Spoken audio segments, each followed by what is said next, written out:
주님께서 여러분과 함께 또한 사제의 영과 함께 요한이 전한 거룩한 복음입니다. 주님 영광 받으소서.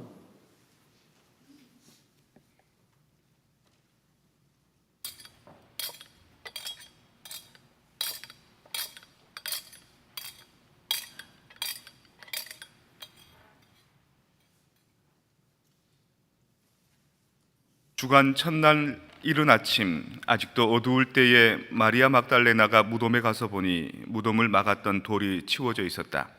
그래서 그 여자는 시몬 베드로와 예수님께서 사랑하신 다른 제자에게 달려가서 말하였다. 누가 주님을 무덤에서 꺼내갔습니다. 어디에 모셨는지 모르겠습니다. 베드로와 다른 제자는 밖으로 나와 무덤으로 갔다.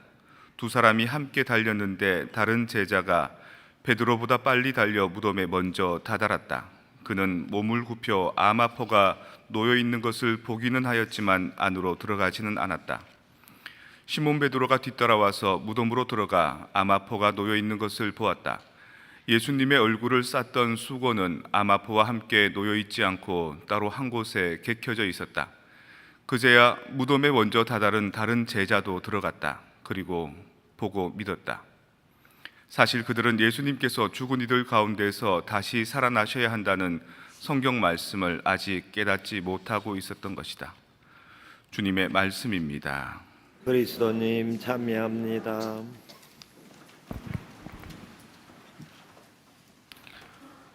해피 이스터. 신학교 다닐 때 아주 멋진 교수 신부님이 계셨습니다. 키가 아주 크시고요. 인물도 아주 너무 좋으시고 독일 인스부르크에서 이제 박사학위를 받고 오셔서 저희들한테 교의 신학을 가르쳐 주신 분인데 그분이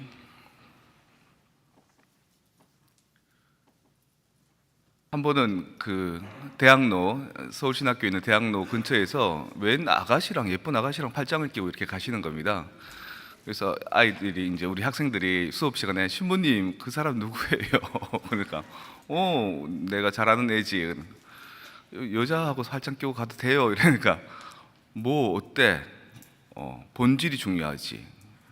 내가 그 여자하고 어떤 특별한 문제가 있어 그런 게 아니잖아. 다른 사람이 보면 다른 사람들한테 내가 당당하게 올바르게 사는 모습을 보여주면 되지.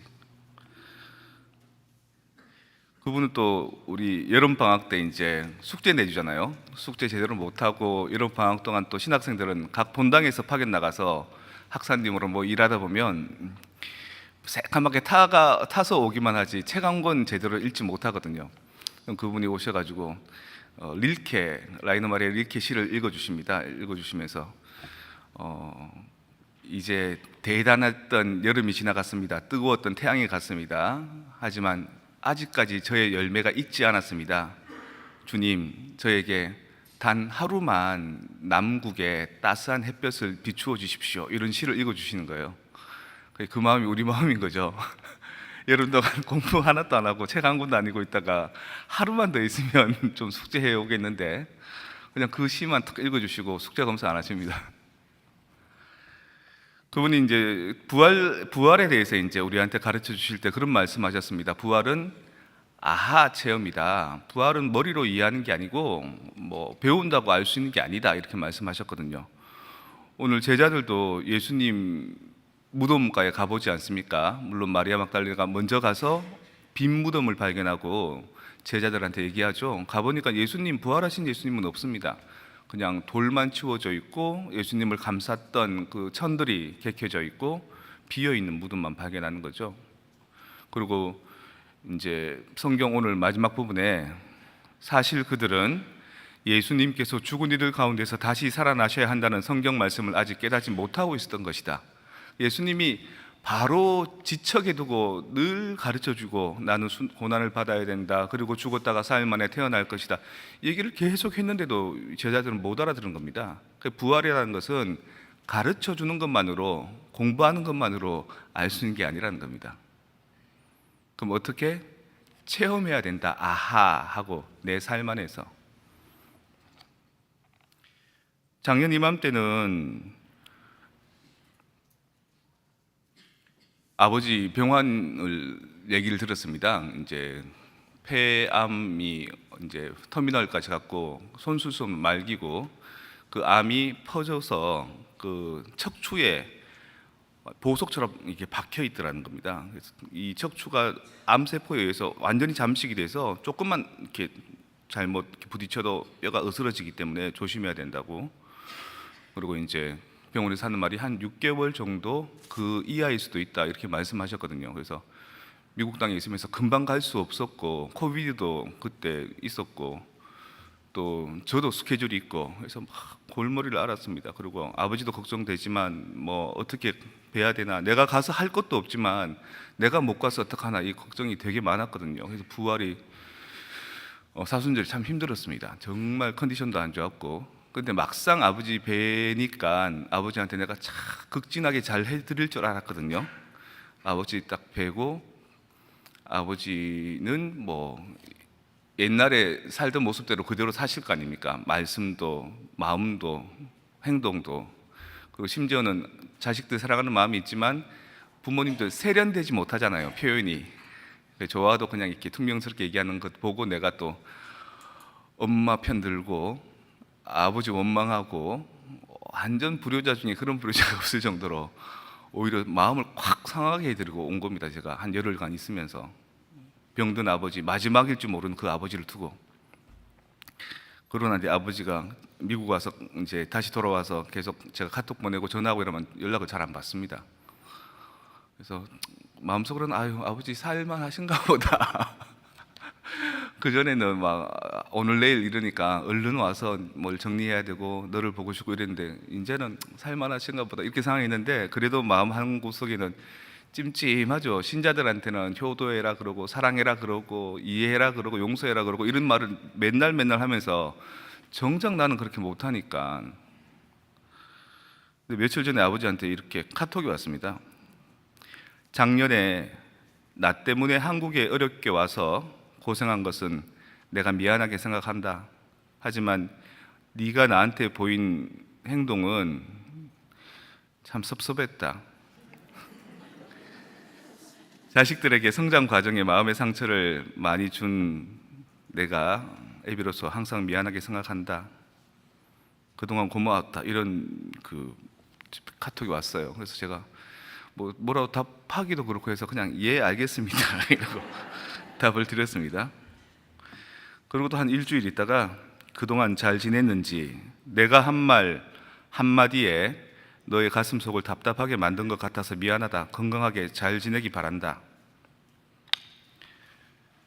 그래서 제가 답장을 아니요 아버지, 제가 아버지께 못할 짓 한 것 같아서 죄송하기 짝이 없지요. 그래도 동생 정은이 통해서 아버지 소식 늘 듣고 있습니다. 고모한테, 정은이한테 제가 큰 은덕을 입었습니다. 그러니까 이제 또 답장이 계속 와요. 부모 자식 간에 속상한 일이 있다 하더라도 가슴을 열고 풀어야지. 어찌 되었든지 우리 신부님이 임기 마칠 때까지 내가 살아서 손이라도 한번 만져보고 떠나고 싶다. 임기 마칠 때까지 건강하고 편안한 마음으로 사목 잘하기를 기원한다. 항상 기쁜 마음으로. 그래서 제가 어제죠. 이제 카톡 드렸습니다. 아버지, 오늘은 예수님이 부활하신 부활절입니다. 제가 보기에는 아버지는 벌써 좋은 인품으로 다시 부활하신 것 같습니다. 저도 이제부터는 하느님 아버지만 섬기지 않고 저를 낳아주시고 기르신 사랑하는 우리 아버지를 존경하고 섬기려고 합니다. 내내 건강하시길 기도합니다. 해피 이스터.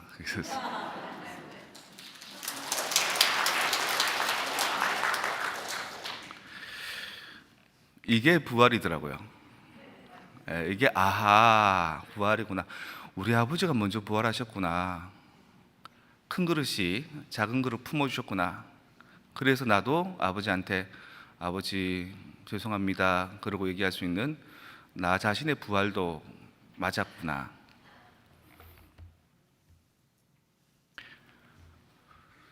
꽃이 봄에 피지요. 꽃이 피는 이유는 열매를 맺기 위한 겁니다. 꽃이 화려하게 자신을 드러내면 벌나비가 와서 이제 꽃에 암술과 수술을 이제 묻혀서 화분을 시키는 거죠.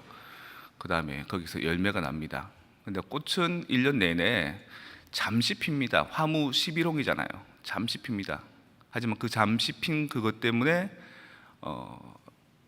1년 내내 행복할 수 있고요. 또 그 잠시 핀 그 사랑 때문에 자기 다음에 사랑의 열매들을 남길 수 있는 겁니다. 여러분들도 저하고 별반 다르지 않을 겁니다.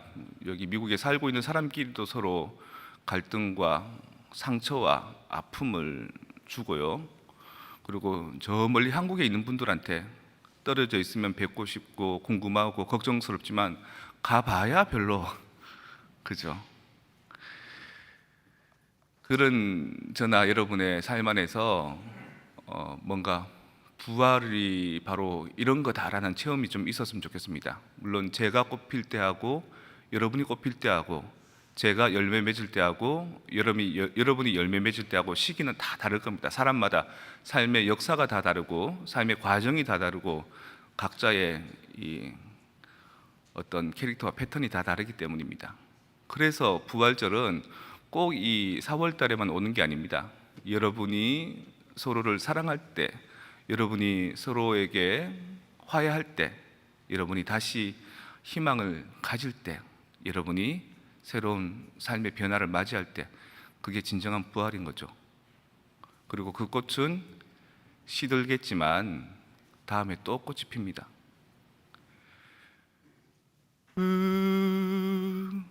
생각을 말아요. 지나간 일들은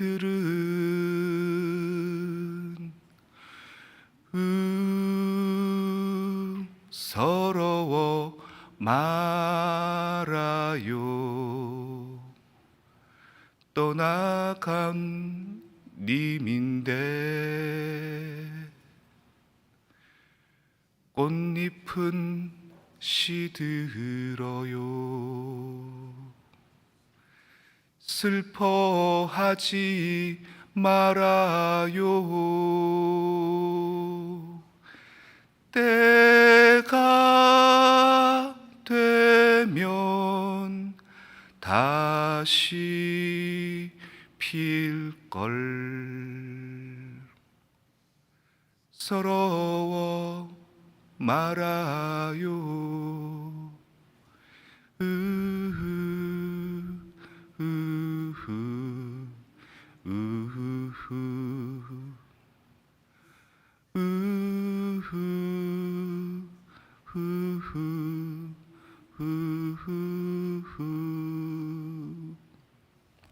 여러분 삶 안에서도 꽃이 다시 피고 여러분의 진정한 부활을 체험하는 아하 이게 부활이구나, 내 삶의 부활이 이렇게 다가오는구나를 느낄 수 있는 은총을 누렸으면 좋겠습니다.